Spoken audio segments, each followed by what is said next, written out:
Yo, what's up guys? It's Noah here, and in today's video, we're going to be breaking down the NBA slate on Draftkings and Yahoo for Saturday, June the 26th. We got Game 4 of the Western Conference Finals on Saturday night. We got the Clippers and the Suns.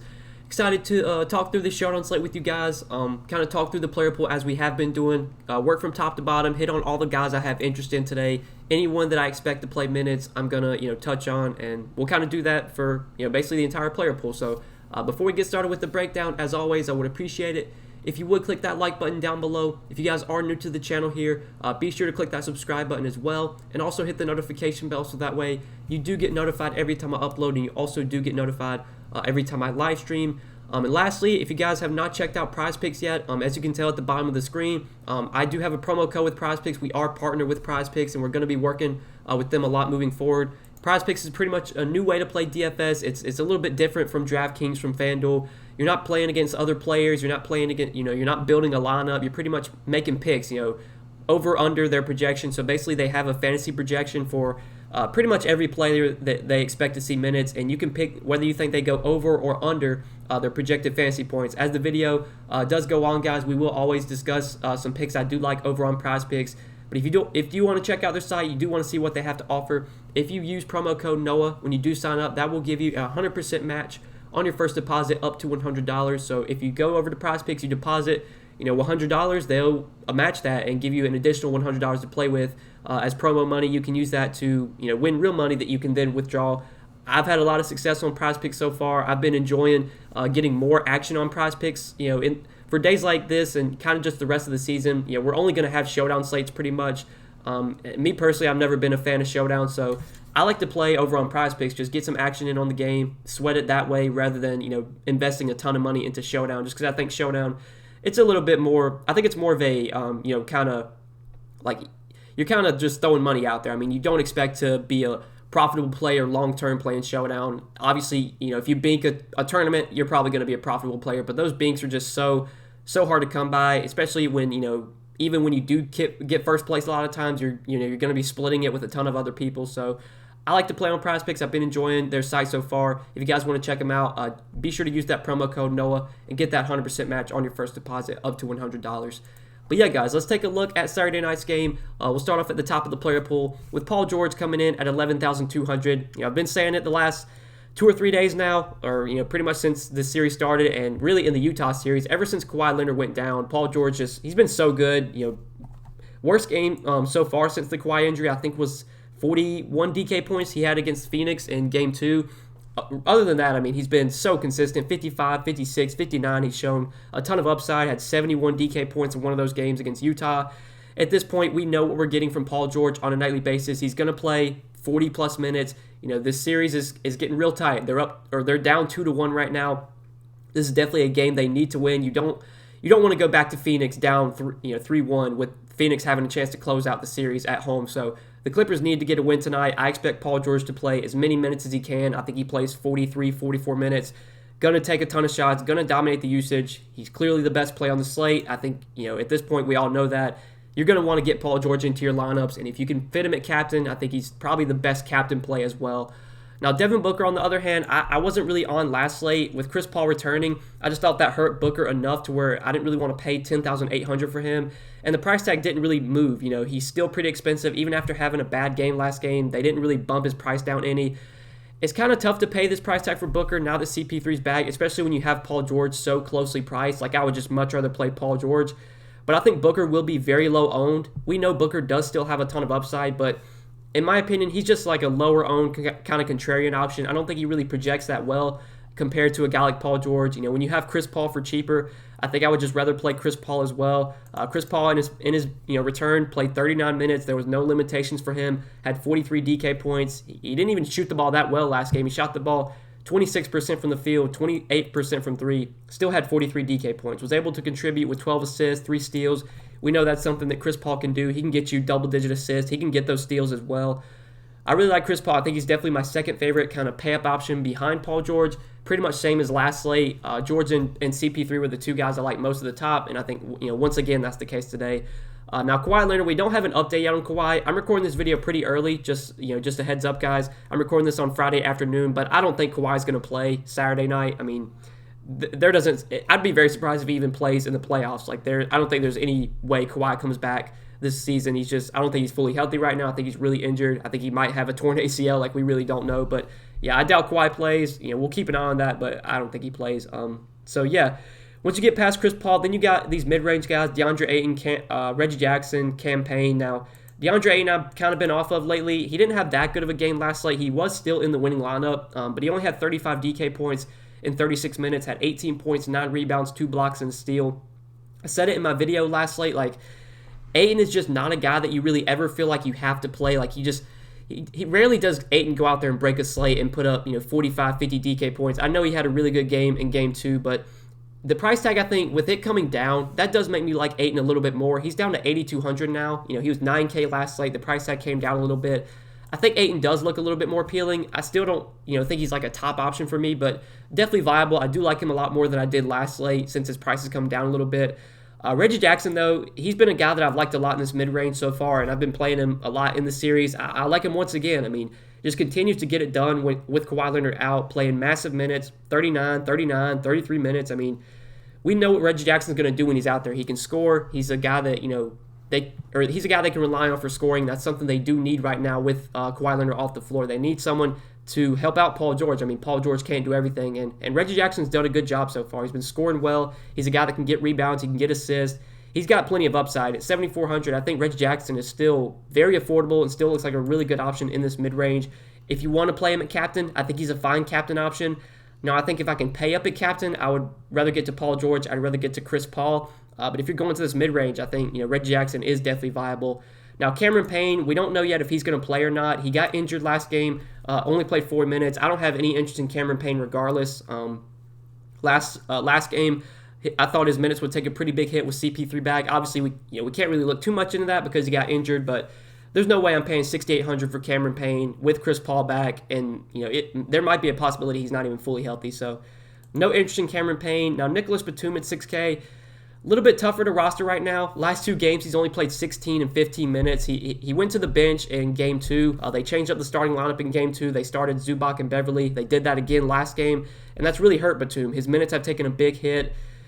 At 6K, it's really tough to roster Batum right now until we see him play more than 15, 16 minutes. Like, with him coming off the bench now, we just don't really know what his minutes are going to look like. They seem pretty content giving big minutes to Zubac right now. Zubac was kind of the guy Batum was taking minutes away from Zubac. Like, when Zubac was not playing many minutes, it was because Batum was getting so many minutes. Now they've kind of flip-flopped. Now Zubac's getting big minutes, and Batum has seen his minutes take a big hit. So, no interest in Batum right now. Jay Crowder, Mikal Bridges, I think are both fine options. Both guys don't really have any upside. I mean, the minutes should be there, though. Like, Jay Crowder played 29 minutes last game. He fouled out in those 29 minutes. Mikal Bridges got into some early foul trouble. He only played 26 minutes, but I do think most nights you're going to get 30-plus minutes from both Crowder and Bridges. The price tag on Bridges has come way down. He's $5,400 now after being $7,400 last slate, $7,800 the slate before that. I think at $5,400, Bridges actually does look pretty appealing.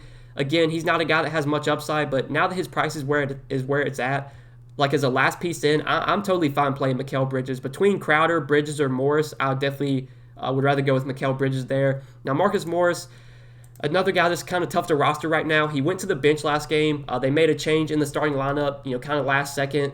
They started Terrence Mann over Marcus Morris. Marcus Morris only played 24 minutes off the bench. Lately, he's been kind of dealing with this knee injury. I'm not sure if that's why he went to the bench or not, but I'm assuming that Marcus Morris comes off the bench again. It's going to be tough to really gauge how many minutes he plays. I think he probably gets like 25, 26 minutes. He could play more if he's playing well. He could play less if he's struggling. It's a risky option. I don't have a ton of confidence in Marcus Morris. I'd rather get to Mikal Bridges, who I know is going to get 30-plus minutes as long as he's not in foul trouble again. So don't think I'm really going to go to Marcus Morris, but once we get below Morris, there's some good value down here. $4,400 for Terrence Mann. Like I said, they changed up the starting lineup last game. Terrence Mann did start ahead of Marcus Morris, played 32 minutes, had 23 DK points. I'm assuming they start Terrence Mann again. I don't think that's anything that's set in stone. Like, the Clippers have been changing up their starting lineup all season, but if Mann does start again for $4,400, in my opinion, he's a really good value play on the slate. Again, value's always hard to come by on these showdown slates, but I think Mann looks like a really good value if he's starting again. And then Zubac, I mean, I don't know what DraftKings is doing, but Zubac, back-to-back games playing big minutes, 34 minutes, 33 minutes, been super productive as well. 30 DK points, had a great game last game, 44 DK points.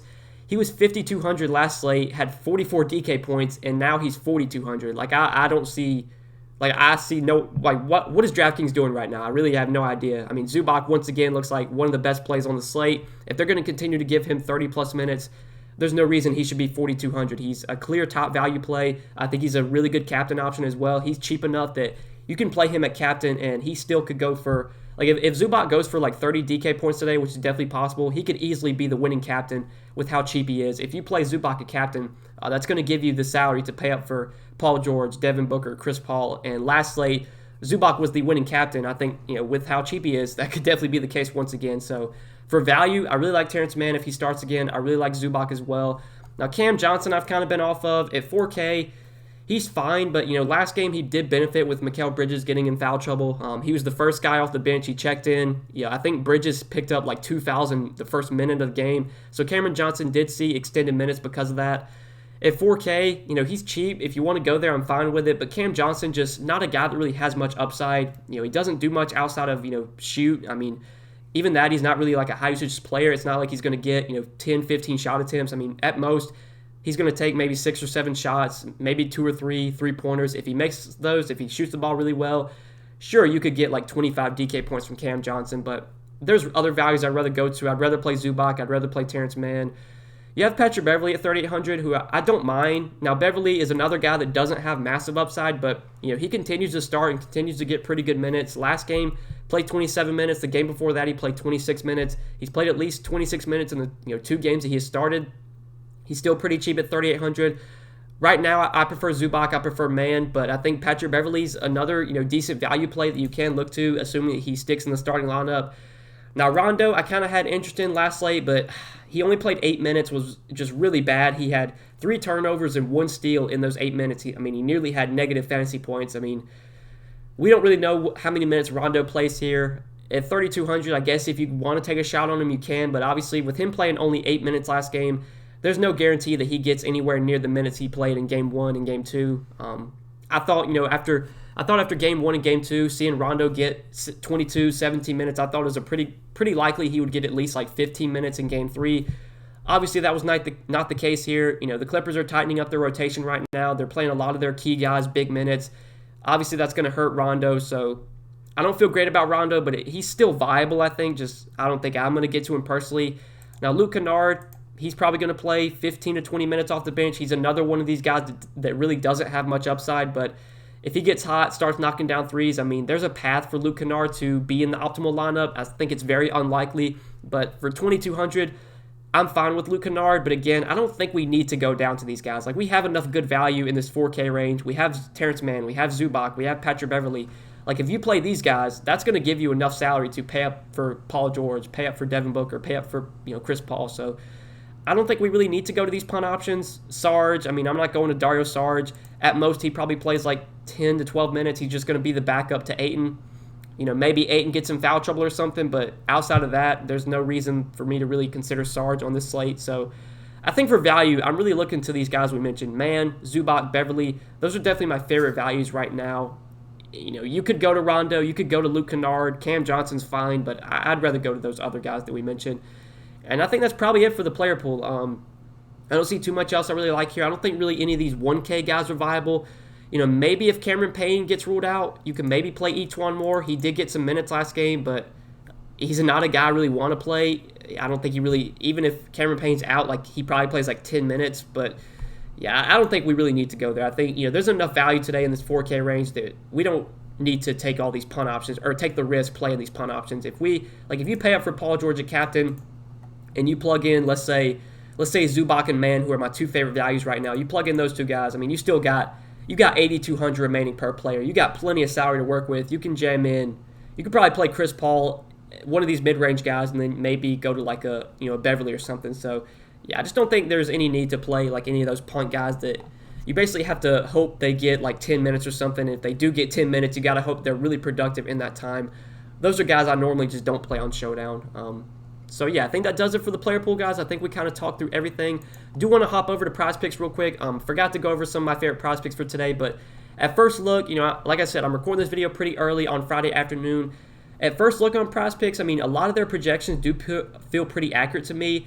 But I think over 18 fantasy points on Terrence Mann, that is one I do like quite a bit. Again, last game, Terrence Mann did start, played like 30-plus minutes. He had 24 fantasy points. Assuming Terrence Mann starts again, I think he can easily go over his 18 fantasy points. That's one I do like quite a bit. A lot of these, though, feel pretty accurate. Maybe, like, I think under on Cam Johnson. I took that last slate, and he went over his projection by just a few points. But I think, Cam Johnson really benefited from Mikal Bridges getting in foul trouble last game. If Mikal Bridges doesn't get in foul trouble, maybe Cam Johnson plays like only 25 minutes instead of 30 minutes. With his projection being 17 fantasy points, I think I kind of like the under on that one. So that's another kind of early pick that I do like on PrizePicks. Looking at the rest of these guys, though, a lot of these feel pretty accurate to me. The Devin Booker the recency bias on Devin Booker, I kind of like betting his over here. Just, the projection's been down on him. I think his projection last slate was like 45. A lot of people were betting the under, and obviously they came through. He went under that, but today it's only 40.5. I mean, Chris Paul has a higher projection than Devin Booker right now. I know Chris Paul's been really good so far, but in my opinion, Devin Booker still is a better per-minute player than Chris Paul. You look at their season-long numbers, Booker does have slightly better point-per-minute stats than Chris Paul does. I think Booker does play probably a few more minutes than Chris Paul does as well. So 40.5 fantasy points for Devin Booker. I think I actually like the over there, even though he's been bad these last two games. We know if Devin Booker has upside. We know he can crank it on at any moment. We know he's going to play a ton of minutes. So I think he can easily go over 40.5 fantasy points. That's another kind of early pick that I like on PrizePicks. But that's probably it. I think the rest of these feel pretty accurate. There's maybe some of these you could take. Like Zubac, I mean, his projection is pretty high. I don't think I'm going to touch that one. I think last slate it was like 20, and I bet the over on the 20 fantasy points. Now that it's 28 fantasy points, I probably won't touch that. But yeah, I think that's probably it for PrizePicks. I think those are like my three favorite kind of first look, early look picks right now. If you guys do want to sign up for PrizePicks, if you want to tell me on these three picks, you could do a 3-pick flex play. You could do a 3-pick power play. The power plays are kind of what I like to do. They give you a little bit of a higher payout. If you do hit all three of these picks, that would pay out 5x. If you threw, let's say $50 on that, it would pay out $250. Just all you got to do is go 3 for 3 on your picks. It's a pretty simple format. PrizePicks does a good job explaining, how their site works. When you do sign up, they'll tell you what to do. They show you how to play. So, yeah, guys, if you want to check out PrizePicks, link down below in the description, or just use promo code NOAH when you do sign up, and that will give you a 100% match on your first deposit up to $100. But that does it for today's videos, guys. I appreciate you watching as always. Enjoy your Saturday night. Hope you guys, have a good night. Enjoy the game. Hope you win some money, and we'll see you in the next one, guys. Good luck tonight, as always. Peace.